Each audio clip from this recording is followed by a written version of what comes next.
Hi, I'm Gabriel and this is Learning English Path. And in this lesson, I'm going to teach you my top 15 words that were added to the dictionary in 2018.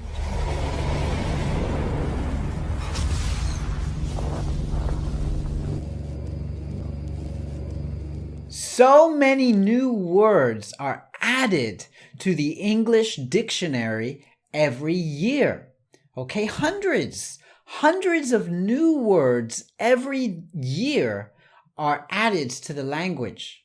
So as you are trying your best to learn as many of the English words there are and expand your vocabulary every year, the dictionary just keeps adding more, okay? So some people can't keep up, but don't worry. I'm here to help you with the new words that were added to the dictionary this year, okay? So if you enjoy these kinds of lessons, then just remember to subscribe to this channel, Learning English Path, and give this video a like if you learn something new in this video, and leave a comment because I want you to use one of the new words that I'm going to give you here and tell me which one is your favorite of the new words, okay? These are all my favorites and I'm interested to know which ones are your favorites too. All right. And I'm making more than 150 video lessons this year. So you want to be here for that. So ring the bell so that you are notified when another lesson is made. All right. And if you're interested in learning English with songs, then get my free PDF of 101 songs to learn English with. And it also has a full page of exercises for each song that I give you. All right. So definitely get that for free. The link is in the description. All right. The number one, I'm going to go through them in alphabetical order. All right. So from A to Z. And the first one is avo. Now, what's this? This is my favorite fruit, and this is actually called an avocado. But this year, the dictionary added a shortened form of the word avocado, shortened the word to avo. Okay, you can still say avocado, of course, but the dictionary also has avo. Now, I didn't even know that people were calling this avo in some places, but apparently in some places in the world, many people are saying that this is an avo, and that so the dictionary added the word, okay? So one thing to know about these words is that it usually takes a few years of using the word before the dictionary officially recognizes it and adds it to the dictionary, because they don't want to just add words that are going to come and go in the space of a year or two, okay? They want to know that the word is prevalent in society and in culture, okay? That it's actually being used in a widespread fashion. So this one was apparently avo. And the next word that I'm giving you is the only word that's not in alphabetical order, and that is guac. Now, guac is short for guacamole, and guacamole is the sauce from which its main ingredient is avocado, right? So you have avocado and lemon and some spices, and you mash it up together, okay? And this is guacamole, a very popular sauce. And both of these words were shortened this year in the dictionary they've got added shortened forms now. So you've got avo and guac. And the next word is bingeable. Bingeable. Now, have you ever watched a TV series and you feel like you just can't stop watching it, right? Maybe it's a Netflix show and you watched episode 1 and you feel like, oh, I just have to watch episode 2 now.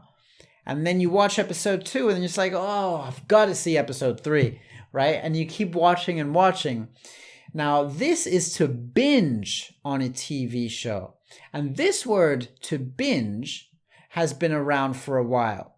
But bingeable is new. This describes a TV show that is worthy of a binge, okay? So it's a show that is easy to binge on. Bingeable. And the next one is biohacking. Now, biohacking is to experiment on your own biology, usually to enhance yourself in some way, right? To make yourself perform better, or to give yourself a better mood, or to make yourself better in some way. And this has been done through sleep. For example, you can sleep for a shorter period at night and then take naps during the day and experiment with which sleep cycle works best for you. You can experiment with food, right? Diet. You can experiment with your daily exercise. You can experiment with breathing. You can experiment with a lot of different things in your body. And it's a very individual kind of experiment because we've all got different bodies, right? So this is the field of study of biological experimentation on oneself, and it's called biohacking. All right, biohacking. The next one, I was surprised had not yet been added to the dictionary. It's cryptocurrency. Now, cryptocurrency is a kind of currency, right? A kind of money, like a dollar, euro, the pound, right? It's a currency, but it only exists digitally. It does not exist it has no central regulation or authority. There's no bank that controls a cryptocurrency. There's no government that controls a cryptocurrency. It's something like Bitcoin. Bitcoin is the most popular kind of cryptocurrency. It's a deregulated currency that exists online, right? So that's been added, cryptocurrency. The next one, again, I was really surprised that this wasn't yet in the dictionary. It's a compound noun, dark chocolate. Dark chocolate, we all know what that is, right? So this is a kind of chocolate with not a lot of milk and not a lot of sugar.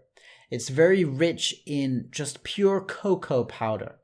So you might go to the shop and see that a chocolate bar has 85% cocoa, right? This is dark chocolate. It usually looks very black, a lot darker than other kinds of chocolate. So that's why it's called dark chocolate. The next one is an interesting one, demonym. Okay, demonym. Now, it's a new category of word.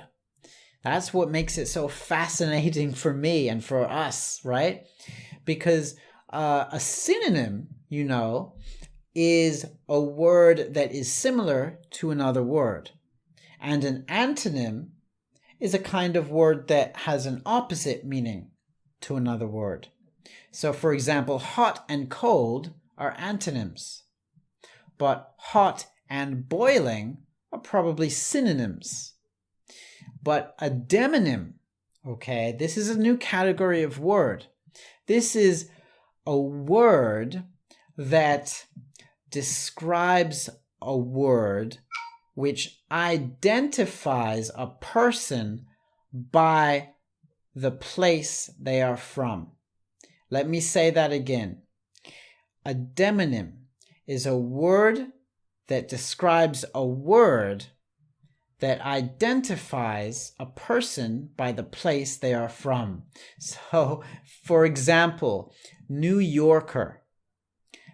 A New Yorker is someone from New York. So the word New Yorker is a demonym.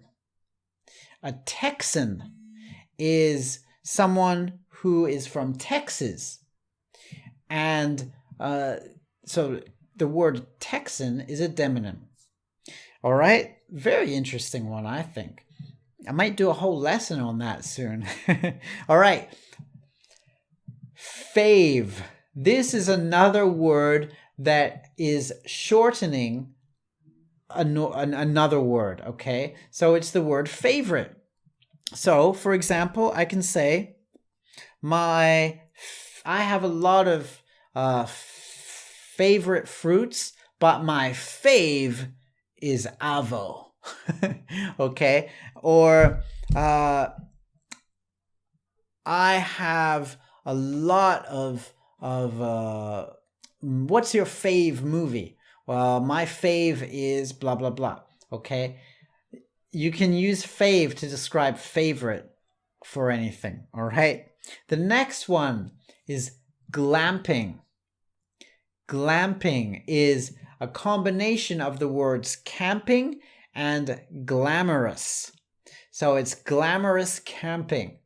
Usually when we think of going camping, we think of going in a tent, right? And not having any electricity or certainly plumbing. But with glamping, now this is a kind of camping where you have electricity, you have plumbing, you have the internet. It's a glamorous kind of camping, all right? I'm not sure what the point is anymore, but this is glamping. The next one is one that I've been hearing a lot this year, actually. Goat. And no, I'm not talking about the animal goat. I'm talking about the acronym for greatest of all time. The GOAT is the greatest of all time in something, usually a sport. So you will hear this a lot if you're a sports fan these days. Everyone loves to talk about who's the GOAT, okay? So in football, for example, you might say Pele is the GOAT. Or these days you might say Messi or Cristiano Ronaldo. They are the GOATs. Okay? Or in basketball you might say Michael Jordan or LeBron James is the GOAT. And in golf, Tiger Woods is the GOAT. In swimming, Michael Phelps is the GOAT. Right? So this is the greatest of all time. Don't get confused and think they're talking about an animal, okay? The next one. Have you ever felt hungry and angry at the same time? Now there's a new word for that, and it's called hangry. All right? They've combined the words hungry and angry to make hangry. Now, this can be useful if you're ever feeling at 9 p.m. you still haven't had dinner and you bang the table and you say, I'm hangry. Okay? Hangry. The next one is self-care. Self-care, it's pretty obvious. It's about when you care for yourself, you make sure that you have enough sleep during the night. You have a good amount of exercise, yoga, a nice amount of relaxation in the day. You're caring for yourself. Maybe you do some meditation. This is all called self-care and it's finally been added to the dictionary. All right, the next one, there's always something from social media. Every year, there's some little abbreviation that's from social media. This year is TL semicolon DR. TLDR. And it means too long, didn't read. So if you've ever put a post on Facebook and someone has left a comment, a really long comment, right? Some people like to write really long comments. I know sometimes I do. And you just don't have the patience that day to read it, or you don't want to read it for whatever reason, then some people just put TLDR, which basically means you're kind of too lazy to read what someone else has put a lot of time into writing, right? Okay, but that's the abbreviation that you can use. It's been added to the dictionary now. TLDR. The next one is woke. Now this one was a little confusing for me because I just think, why can't you just say awake? But it means someone who is socially or politically aware, right? You're aware of your country's political situation or the world's political or social situation, okay?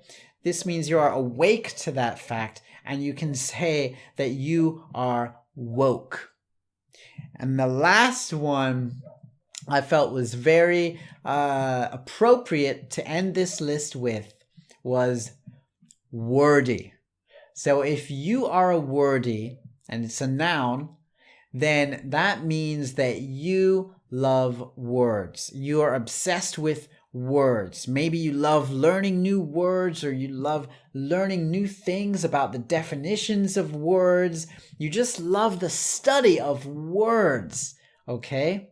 Then you are a wordy. And I hope you are. I hope you are a wordy because I am a wordy. Otherwise, I wouldn't be doing this right now, right? So if you're a wordy, tell me in the comments, and also tell me what your favorite word was for of this year. Your fave, right? All right. Have a great new year, my friend. Learn lots of new words this year. Keep learning and keep going.